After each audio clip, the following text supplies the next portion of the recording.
Umuhimu wa mwanaume kuhudhuria kliniki akiwa pamoja na mke wake.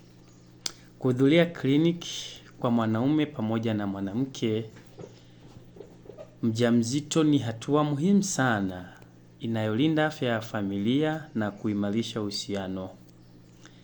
Hii si safari ya mama pekee. Hii si safari ya mama pekee, bali ni ya wote wawili ili kuhakikisha usalama wa mama na mtoto. Faida za mwanaume kwenda na mke wake kliniki. Ziko faida nyingi ukilinganisha na tukio lenyewe lilivyo. Hatua ya kwanza ni uchunguzi wa mapema wa kinga. Uchunguzi wa mapema wa kinga maana yake inatoa fursa ya kupima VVU kwa pamoja ili kuzuia maambukizi kutoka kwa mama kwenda kwa mtoto na kuanza matibabu mapema ikihitajika. Kwa hiyo wanashauriwa waende mapema ili kufanyia uchunguzi mapema wa kinga hapa kwenye kupima VVU. Maambukizi ambayo mtoto anaweza kapata kutoka kwa mama kwenda kwa mtoto. Kwa hiyo tunashauriwa waende kliniki ili waweze kupima VVU, uchunguzi wa mapema wa kinga ili mama aweze kuanzishiwa huduma mapema kabla hatujachelewa. Na kwenye vipimo, kwenye upimaji na utoaji wa kinga waga wanapima vitu vingi. Kuna magonjwa ya zinaa kama VVU na kaswende au syphilis kwa lugha kawaida syphilis, VDRL. Watapima pia homa ya ini na watapima malaria, watapima wingi wa damu.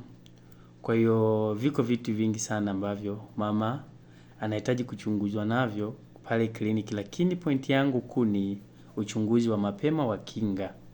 Kwa hiyo atapima maambukizi na kama atahitajika kutumia dawa basi ataweza kupewa elimu na kupewa ushauri kwa ajili ya kutumia dawa mapema. Na wanaopima hapa watapima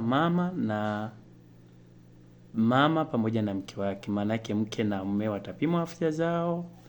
Hapa majibu yanaweza kuwa mazuri au yasiwe mazuri, au mmoja akawa anao mwingine hana. Kwa hiyo watashauriwa wote wawili baada ya kuchunguzwa. Pointi ya pili ni elimu ya afya na malezi. Mwanaume anapata elimu ya kina kuhusu lishe bora, hatua za ukuaji wa mtoto na maandalizi ya kujifungua. Pointi ya tatu ya leo ni kutambua dalili za hatari. Inasaidia baba kuelewa alama za hatari wakati wa ujauzito kama shinikizo la damu ili kuwahi msaada wa kitabibu haraka. Kwa hiyo inayo ni pointi ambayo tunahitaji kuichukua, kutambua dalili za hatari. Ziko dalili nyingi za hatari, lakini hapa tunaichukua dalili moja ambayo ni shinikizo la juu la damu.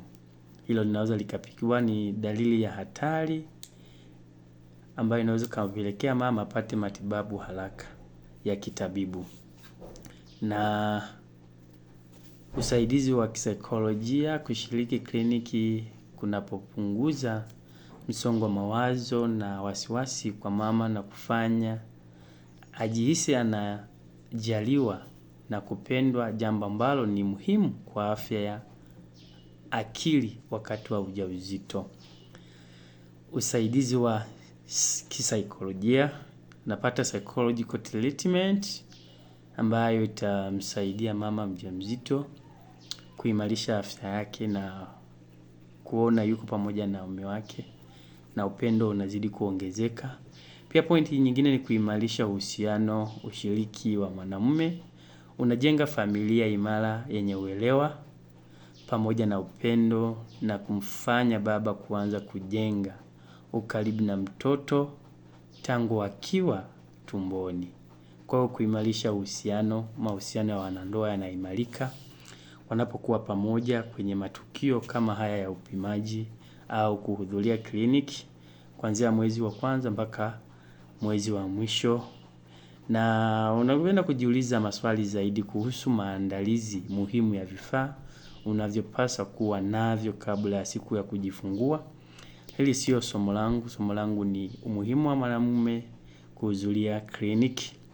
Na ukilifaa hapo, tumegusa pointi ambazo ni kama 5: uchunguzi wa mapema na kinga, na elimu ya afya na malezi, kutambua dalili za hatari, usaidizi wa kisaikolojia, ufuatiliaji wa maendeleo ya afya ya mama na mtoto, kuimarisha uhusiano. Asanteni sana. Na swali unaweza ukauliza nami nitaweza kukujibu. Kumbuka hili usije ukasahau. Mama mjamzito anapitia vipindi vikuu vitatu na miezi kama 9 ambayo inaundwa na vipindi vitatu. Mwezi wa kwanza na wa pili na wa tatu ni kipindi cha kwanza cha mimba, ambacho mwanamke anakuwa na dalili tofauti tofauti, na kipindi cha pili ni miezi 4, mwezi wa 4, wa 5 na wa 6 ni kipindi cha pili, mwezi wa 7, wa 8 na wa 9 ni kipindi cha 3 na cha mwisho, ambacho mwanamke anajifungua na mimba inakuwa na wiki 36 mpaka wiki 40, wakati mwingine inaenda mpaka 42. Ni sawa na siku 280. Wengine wanabeba mpaka miezi 42, sawa na siku zaidi ya 280. Kwa hiyo asante kwa kunisikiliza. Mungu akubariki sana.